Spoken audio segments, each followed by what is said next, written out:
ভিডিওর ক্যাপশন দেখে তো বুঝেই গেছি এটা কী থিম কেক। তো বুঝতেই পারছো এটা ফ্রি ফায়ার থিম কেক হতে চলেছে। তো প্রথম থেকে শেষ পর্যন্ত অবশ্যই দেখতে হবে। হ্যালো ফ্রেন্ড, কেমন আছো? আশা করি সকলে ভালো আছো। আমার নতুন একটা ভিডিওতে সকলকে ওয়েলকাম।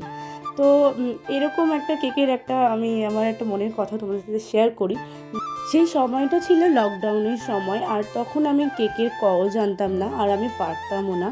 আর লকডাউনের সময় কেক পাওয়াটা একটা অনেক হ্যাট্রিক ব্যাপার ছিল। তবে হোম বেকারসরা কেক বানাতো, তো তাদের মধ্যে আমার এক দিদির থেকে খোঁজ পাই যে নেহা এরকম আমাদের ওখানে একজন বানায়, ও খুব ভালো কেক বানায়, আমি কি ওর কাছে বলে দেবো? আমি বললাম হ্যাঁ অবশ্যই বলে দাও।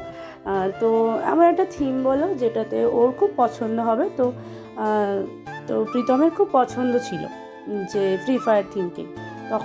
তখন আমি দেখেছিলাম তাকে বানাতে কেকটা।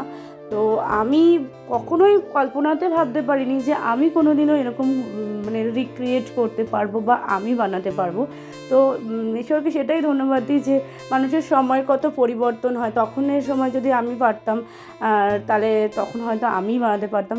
তাই ভাবতাম যে এটা এত ইজি ছিল, আর সেই সময়টা আমি ট্রাই করিনি, বাট এখন আমি ট্রাই করে পেরেছি। তো এটাই আমার বলার ছিল যে একটা সময় ছিল যে সময় সেম কেক আমার উর্বির জন্য আনা হয়েছিল, কিন্তু আমি বানাতে পারিনি সেটা। আর আজকে আমি সেম কেক আমি আমার এক ভাইয়ের জন্য বানাচ্ছি।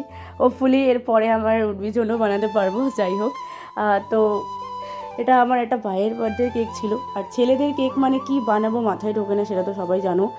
মেয়েদের অনেক অপশান আছে, কিন্তু ছেলেদের কি বানাবো সে কোনো অপশান নেই। তো সেই জন্য আমি এটা ফ্রি ফায়ার থিম আমি চুজ করেছিলাম, কারণ কি খুব গেম খেলে ওই ভাইটা। তো সেই জন্য এটা, আর দেখতেই পারছো আমি সমস্ত কিছু সুন্দরভাবে অ্যাড করে দিয়েছি। আর ভিডিওতে কতটা বোঝাতে পারছি আমি রিয়েলি জানি না, কিন্তু সামনাসামনি এটা সত্যি খুব অ্যাস্থেটিক লাগছিল। আর তারপরে আমি বোর্ডের মধ্যে হ্যাপি বার্থডেটা লিখে দিয়েছিলাম এরকম একটা রেড কালি দিয়ে। রেডটা দিয়ে হোয়াইটের মধ্যে লিখলে খুব ভালো যায়, সেই জন্য আমি রেড কালিটা দিই, মানে রেড কালারটা দিয়ে সবসময় লেখার চেষ্টা করি। আর তোমাদের কেমন লাগলো ভিডিওটা অবশ্যই জানিও। যারা এতক্ষণ ধৈর্য ধরে আমার বক শুনে গেছে, আমার ভিডিও দেখেছো, তাদেরকে থ্যাংক ইউ সো মাচ। দেখা হচ্ছে নতুন একটা ভিডিওতে। Tata, bye bye.